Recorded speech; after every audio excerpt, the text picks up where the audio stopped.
Bab 740. Bahkan jika egois, itu karena kamu. Setelah pertemuan selesai, Audrey Han langsung memanggil mobil dan menyuruh Arthur Xiao untuk kembali ke rumah sakit. Pada awalnya, Arthur Xiao tidak mau, tetapi Audrey Han berkata langsung, cederamu bukan cedera ringan. Jika cedera seluruh tubuh ini tidak pulih, bagaimana akan menangani urusan perusahaan? Di masa depan, kita masih akan memiliki pertempuran yang sulit untuk dilawan. Arthur Xiao tergerak olehnya, jadi dia pergi ke rumah sakit dengan patuh. Audrey Han hendak pergi langsung ke kantor, tetapi ketika dia berada di belokan, dia dihentikan oleh seseorang. Setelah melihat siapa yang menghentikannya, Audrey Han berhenti dan menatapnya dengan dingin. Ada apa? Bukan orang lain yang menghentikannya, tetapi Davin Ye, yang baru saja menghadiri rapat tadi. Pada saat ini, Tuan Besar Ye tidak lagi di sisinya dan dikirim kembali ke sanatorium. Tidak peduli seberapa pintar dirinya, tetapi Tuan Besar Ye tidak bisa berdiri dan duduk di kursi roda, dia tidak memiliki kemampuan untuk melawan. Jika membuat diri sendiri sakit, ada lebih banyak alasan untuk dikirim ke sanatorium. Bukannya Audrey Han tidak menghormati para tetua.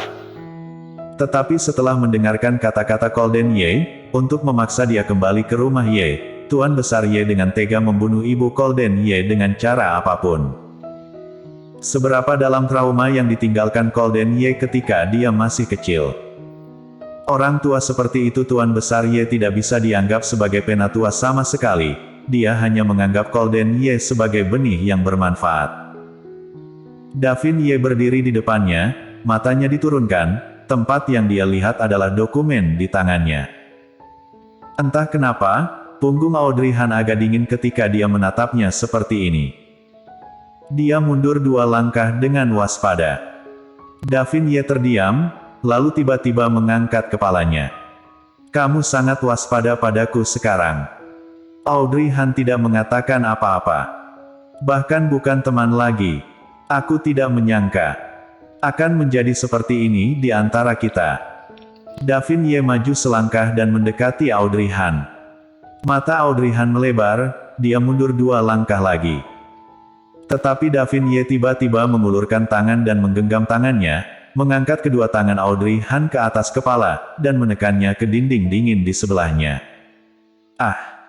Audrey Han tidak menyangka, semua yang ada di tangannya jatuh ke tanah. Detak jantung tiba-tiba melonjak dan seolah hampir melompat keluar dari tenggorokannya. Audrey Han menatap Davin Ye dengan mata lebar. Davin Ye mendekatinya, dia bisa dengan jelas merasakan perlawanan Audrey Han di tangannya. Dia bisa dengan jelas melihat kemarahan dan jijik di matanya, terlihat begitu saja di depannya. Jelas. Wanita di depan adalah orang yang sangat dicintai. Tapi dia tidak bisa memilikinya. Apa yang kamu takutkan? Takut aku akan mengambil kontrakmu. Audrey, apakah kamu tidak bisa merasakan perhatian dan kasih sayangku padamu? Aku selalu percaya bahwa kamu mengetahuinya. Audrey Han terengah-engah, menggigit bibir bawahnya, lepaskan, jika kamu tidak melepaskanku, aku akan memanggil polisi. Lalu apa?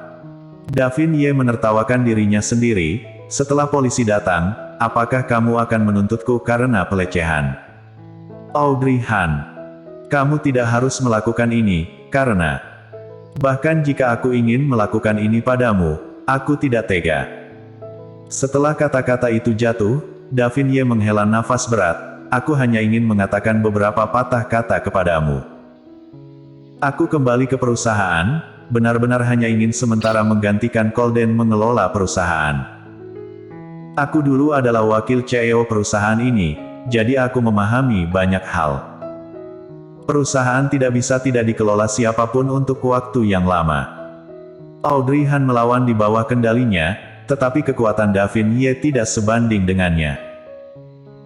Tidak dapat melepaskan diri setelah beberapa kali menciba, jadi hanya bias dengan marah berkata, apa kamu berani mengatakan bahwa kamu tidak memiliki keegoisan sedikitpun? Davin Ye menurunkan matanya dan auranya menjadi turun. Ada. Dia mengakui secara langsung, Audrey Han mencibir. Bahkan jika aku mengakui bahwa aku memiliki motif egois, itu pasti bukan karena aku ingin mendapatkan perusahaan, tetapi karena kamu. Audrey Han. Aku tahu kamu tidak mau percaya padaku, tapi aku tahu. Hubunganmu dan Colden, jika ada masalah di perusahaan, kamu pasti akan muncul.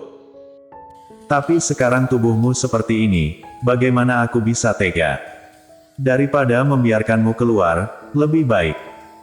Biarkan aku melakukannya sendiri, tapi aku tidak menduga kamu berpikir seperti itu tentangku.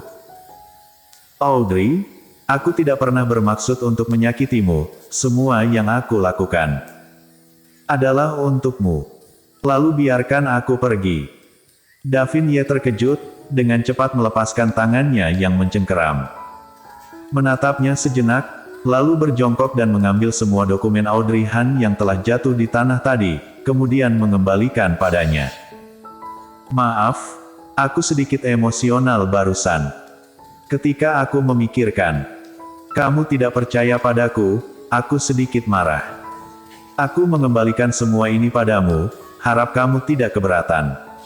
Audrey Han mengambil barang-barang itu dan menatap Davin Ye. Siapa yang tidak bisa mengatakan hal-hal baik? Bahkan orang yang tidak berani mengakui keegoisan mereka sendiri membuatku merasa lebih menakutkan. Davin Ye benar-benar membeku di sana. Mengira setelah dia mengatakan itu, Audrey Han akan mengerti dirinya sendiri, tetapi tidak menduga. Dia sama sekali tidak berubah. Audrey Han berjalan langsung menjauh darinya, meninggalkan Davin Ye berdiri sendirian. Setelah hari yang sibuk, setelah kembali ke rumah, Audrey Han langsung tiduran di sofa bahkan tanpa sempat menghapus rias wajahnya. Pada hari pertama kerja hari ini, dia terlalu lelah dan tubuhnya sedikit tidak sanggup. Berbaring, Audrey Han tertidur, merasa seolah-olah seseorang sedang memegang sesuatu dan menyeka wajahnya. Audrey Han tanpa sadar mengulurkan tangan dan melambai, tetapi segera perasaan ini datang lagi. Dia dengan paksa membuka matanya dan menemukan bahwa Glenn sedang berlutut di depannya. Memegang sebotol minyak pembersih untuk wanita hamil di tangannya, dan sedang menghapus rias wajahnya. Melihatnya bangun, Glenn berkata dengan suara imut, "Mommy, kamu sudah bangun." Tetapi riasan di mata belum dihapus. Bisakah Mommy menutup mata lagi?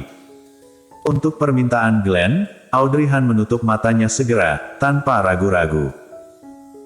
Setelah memejamkan mata, bisa mendengar Glenn berkata pada dirinya, "Mommy, akan segera selesai." Audrey Han mengangguk, membiarkan Glenn menghapus riasannya dengan tenang. Ini bukan pertama kalinya dia melakukan hal seperti ini. Dia dulu juga seperti ini ketika dia berada di luar negeri, dia tertidur ketika pulang. Ketika dia bangun, dia menemukan bahwa riasannya telah dihapus. Jadi, siapa bilang hanya putri yang merupakan peri kecil? Jelas anak laki-laki juga bisa. "Mommy, sudah selesai." Kemudian, Glenn melompat dari tempat tidur, lalu mengambil handuk panas untuk menyeka noda minyak berlebih di wajah Audrey Han, berkata, "Mommy, aku mendengar bibi Gita mengatakan kamu sedang mengandung bayi, apakah itu berarti bahwa Glenn akan memiliki seorang adik perempuan?" Mendengar ini, Audrey Han sedikit tertarik, adik perempuan. Glenn menginginkan adik perempuan. Tapi semuanya boleh.